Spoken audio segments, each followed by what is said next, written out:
Hai semuanya, balik lagi sama saya Tria Jira. Jadi video pada kali ini saya akan ngajarin kepada Anda semuanya sebenarnya gimana sih peran kita sebagai masyarakat di Indonesia yang dimana sebentar lagi kita akan menghadapi fase new normal.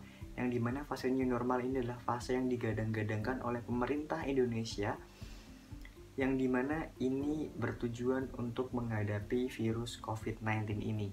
Nah, tapi buat Anda semuanya nih yang belum subscribe channel saya, langsung aja di subscribe dan jangan lupa untuk klik lonceng supaya kalian mendapatkan notifikasi ketika saya mengupload video terbaru dari saya. Dan jangan lupa untuk like video ini karena saya jamin video ini bakal bermanfaat banget buat Anda semuanya. Oke, mungkin langsung aja di inti dari video ini. Nah, sebelumnya saya akan menjelaskan kepada Anda semuanya tentang fase new normal. Jadi new normal ini adalah suatu masa di mana kita sebagai manusia ini harus hidup secara normal tetapi dengan adanya virus COVID-19 yang berada di sekitar kita. Lalu bagaimana cara kita sebagai masyarakat Indonesia dalam menghadapi fase new normal ini? Yaitu caranya cukup mudah, yaitu dengan cara beradaptasi. Tetapi adaptasi ini sebenarnya gampang-gampang susah ketika kita sudah mempunyai pikiran yang jernih dan perasaan yang jernih, maka kita dapat beradaptasi dengan cepat. Tapi yang perlu kita ketahui adalah virus corona atau virus COVID-19 ini tetap akan ada di muka bumi ini sampai kapanpun. Ini seperti virus influenza yang dimana dari dulu sampai sekarang ya flu masih aja ada di muka bumi ini, nggak bisa hilang seperti itu.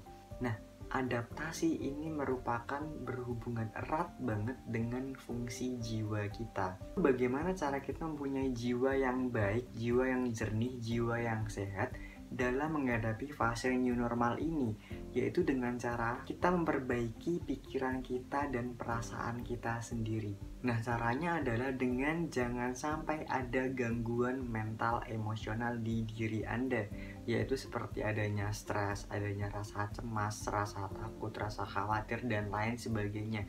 Jika Anda sudah mempunyai perasaan stres di dalam tubuh Anda, maka ini dapat menurunkan sistem kekebalan tubuh Anda, sehingga Anda akan rentan sekali terkena dari virus COVID-19 ini. Jadi mulai dari sekarang Anda harus bisa meningkatkan sistem imunitas di dalam tubuh Anda. Nanti akan saya jelaskan di akhir video ini. Lalu yang harus kita ketahui selanjutnya adalah bahwa selain kita stres dari hal-hal lain, ternyata virus corona atau virus COVID-19 ini juga dapat membuat kita sebagai masyarakat itu stres. Coba kita lihat di televisi bahwa kita ditampilkan seberapa banyak orang-orang yang terkena virus corona ini, seberapa banyak orang-orang yang meninggal akibat virus corona ini, dan lain sebagainya. Yang ini dapat membuat diri kita sebagai manusia biasa ini merasakan stres, merasakan cemas, merasakan takut, merasakan khawatir akan terkena virus corona itu sendiri. Tetapi kita tidak pernah sadar bahwa jika kita takut akan virus corona tersebut, maka sistem imunitas kita juga akan menurun. Dan jika sistem imunitas kita menurun, maka virus corona juga akan dengan mudahnya masuk ke dalam tubuh kita seperti itu. Nah, yang harus kita ketahui dalam menjaga kesehatan kita adalah dengan cara mematuhi protokol-protokol kesehatan yang sudah ditetapkan oleh pemerintah Indonesia yang diadaptasi dari WHO, seperti kita harus mencuci tangan kita menggunakan sabun dengan menggunakan air mengalir, kita juga harus mempunyai hand sanitizer. Kemudian jika Anda itu ingin batuk atau bersin, Anda harus menutupnya menggunakan masker, atau Anda bisa menutupnya menggunakan siku tangan Anda supaya droplet-droplet atau partikel-partikel air ludah Anda ini tidak tersebar ke ruangan bebas sehingga itu tidak dapat masuk ke saluran pernafasan orang lain seperti itu. Kemudian juga Anda jangan pernah untuk menyentuh mata Anda, hidung Anda, dan mulut Anda jika Anda belum mencuci tangan Anda, karena dikhawatirkan jika Anda sudah memegang benda-benda lain yang mungkin terkena